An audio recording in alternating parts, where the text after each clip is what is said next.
Live from New York, from the greatest show in legal tech, this is your friendly neighborhood TECHNOCAT, and you're here for TECHNOCAT Live with none other than Techno Barbie. Oh, wait, no, it's Tanya Barbiero from Davies, and I am stoked to have you, not least of all because you feel my sparkle vibe in your soul. Completely.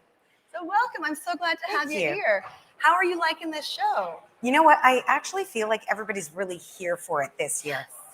I think that being away for a little bit has done people really well. Now everybody's really alive to everything that's changed in technology, and people want to just like hang out and say, what have you been doing this whole time? 100%. Well, and there were years where I'd be like, oh, I'm so tired. I don't think I have the bandwidth to do legal tech. And this time, legal tech was what it was called then, by the way. I know. But so now I'm like, heck yeah, let me get my sparkles in order. I'm going to coordinate, do dinner with you. I'm going to go meet with you. Like, I feel like hyped up. Totally. And it came at such a good time for me personally, because last year was so busy and you weren't getting the human connection that we've all grown quite accustomed to. 100%. So you burn out. And so this was just like, oh yeah, bring me my passion. And to be with fellow tech geeks is kind of my vibe. Jam. Yeah. Oh, yeah. Well, and you and I were talking a couple weeks ago in Toronto about, when you are the sparkle and you are the energy, sometimes it's like, all right, I've been giving. I need someone that can help fill that cup up for me again. Completely. And that's why when you came to Toronto, we just connected, and I feel like we were able to help fill each other's cup, and it really just got me really stoked to come here. Oh, I love it. Well, and I was so stoked, not just because I got to meet you, and not just because you maybe set up a TikTok account that called you Techno Barbie to offset TECHNOCAT, which I love, but because you're doing some cool technological kind of quality of life stuff in your firm. Do you want to talk a little bit about that kind of badass virtual courtroom? So I took on a project. The firm, obviously, like all firms, had to go through Zoom, and now all of a sudden all of your hearings were through video conferencing. And so we really wanted to future-proof our firm. I love that. So they gave us a budget to build a virtual courtroom. So it looks and feels much like a courtroom that you'd walk into, only it's completely teched out. And for me, it's my little passion project that's not so little.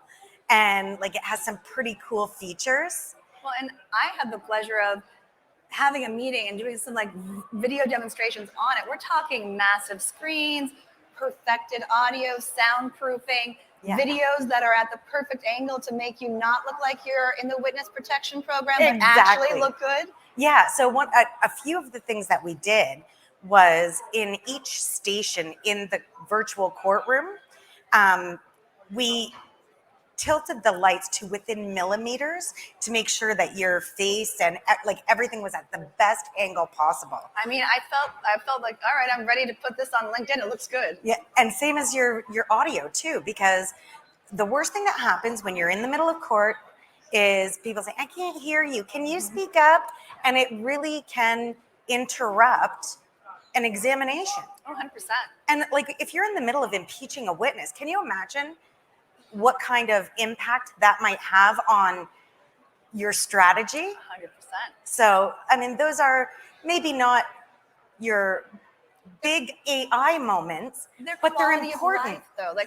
I feel like for your clients, for your lawyers, those things can be so impactful on a granular, every case type of scenario. Absolutely. As opposed to maybe just certain cases where you're going to use the big crazy tech. And I love that you're thinking about future-proofing in all aspects, not just the cutting edge, the sexy, all that. Yeah. For me, though, all tech is sexy. I mean, obviously. And I probably get a little too jazzed about it. Never. I would say never. Not with the people here. Obviously, I'm amongst my people. We are in our tribe, 100%. 100%. But I find that people are now allowing us to think outside the box. So one of the really cool features in our virtual courtroom is in Ontario, they have mandated the use of case lines. It's an electronic presentation software. And so typically when you're in a court hearing, I would have case lines on one side, Zoom on another side. And now the examining lawyer, we've set it up so that your case line's background can actually be a green screen. Oh, that's cool. So you can actually point parts of the document. That's cool, yeah. So you're not relying on the person in the hot seat to highlight the areas that you want to take them to. What I like is it's not just like, okay, I'm going to get back to how things were through technology. It's all right. We never will. We have tech, so I'm going to make it better and take advantage of the nuances of the tech. All right, green screen, voice of God, let's do this. Yeah. That's pretty cool. So Yeah. what else are you excited about? What else has your gears going? Because I love that. And I know you probably have other little projects that your fingers are in, maybe I kind do. of, sort of. Absolutely. So I wear a lot of hats at Davies. Shocker, shocker. And probably because I'm a control freak at heart.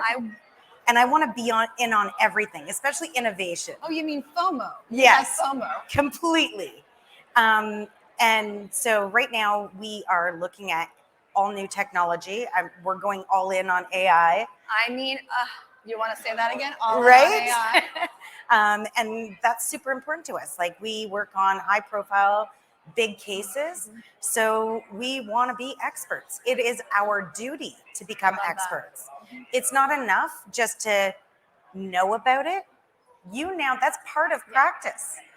The ethical duty is going to come soon. Like, yes, 100%. it's not even just technical competence. It's like technical strategizing. Like there's a next nth level. we're going to. Absolutely. And for me to now have the buy-in of the partnership where they're just like, you can do what? And I'm like, yeah, and you know. So Well, that's and the they best think part. it's so cool that they highlighted the post about your virtual courtroom on International Women's Day for They a while. did. Like that sort of stuff. That just shows how impactful you are to Davies and to all of us. Well, I thank think. you. I think. And you know, e-discovery in Canada has a little bit of a different background. It's mostly women in Canada that are I in did notice e-discovery. that. Yes. That said, it has been harder to get traction. Interesting. And I mean, we've all come a really long way, and I work at a very progressive firm. 100%. However, you know, in past years, way past, it was the partnership that made decisions Yeah. about where the firm was headed. I know. And being in a non-attorney role, The staff dilemma. yeah, They're trusting you, though. I can see they it. totally trust. And to have that moment of reckoning is pretty cool. I like had a little tear in my eye. I'm like, oh, she's getting all the love for the things she's so passionate about. Like that is like, Yeah. that's an aha moment. You know? It is. And I guess that's kind of where I am in my life right now, where it's like, I was so busy working hard to get to where I wanted to be that one day I woke up and it was like, I'm here. Oh my goodness. I mean, I'm here. You know? I feel that in my Yeah. soul. And we were talking before, it's so cool when you find a role that, you know, or place that it's like all these little threads that you've been developing your whole career. Yeah. They're like, oh, I like all of them. Bring them all to the table. Then you're like, Yeah. oh, sparkles, yes. Right? And I can be my authentic self and be super passionate. And with that sometimes comes a little of the negative, because when I'm super passionate, it goes both ways.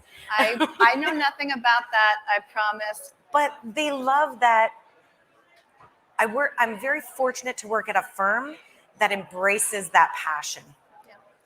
Well, and that's not always the case in big law. So it's Right. I think it's very forward-looking of Davies to be that embracing and finding powerful women that have passion and not saying tamp it down, saying, hey, let's drive with it.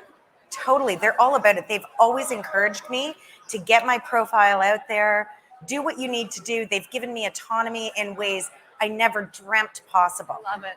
So I bet it's sort of like what I have. Wendell says, go do cat things. I think they're like, go do Tanya things. 100%. I love it. Go do techno Barbie things. I mean, I do think a TikTok with both of us is in order. 100%. I just may need you to give me an idea. I'm just saying. Okay. The wheels are turning. You heard it here first. I'm holding you to it. Coming soon. Well, as I told you, it's a sprint and not a marathon. We're at the 1 yard line, so I get to ask my absolute favorite question. What is your mic drop moment? What if someone's meeting you for the first time, hearing about all the cool stuff you're doing? What's the one takeaway that you want them to have that's like, oh, damn, that's cool? I want them to be inspired by the fact that I don't have a computer background. I mean, I fell into this, and don't be afraid to F up. I love that. Like, mean- we all fall. And it doesn't matter how great you are, you're gonna fall. 1,000%. It's how well you can recover. I love that. So it's okay to F up, just F up fast and learn from it. 100%. All right. Well, I don't think I can do a better mic drop moment than that. So, live from New York, this has been TECHNOCAT Live with Techno Barbie, Tanya Barbiero. I keep saying it wrong. I'm trying. No, you're good. From You're Davies. good. And you know what? The mic is dropped. We're out. Stay tuned. More to come. Thank you. Thanks so much.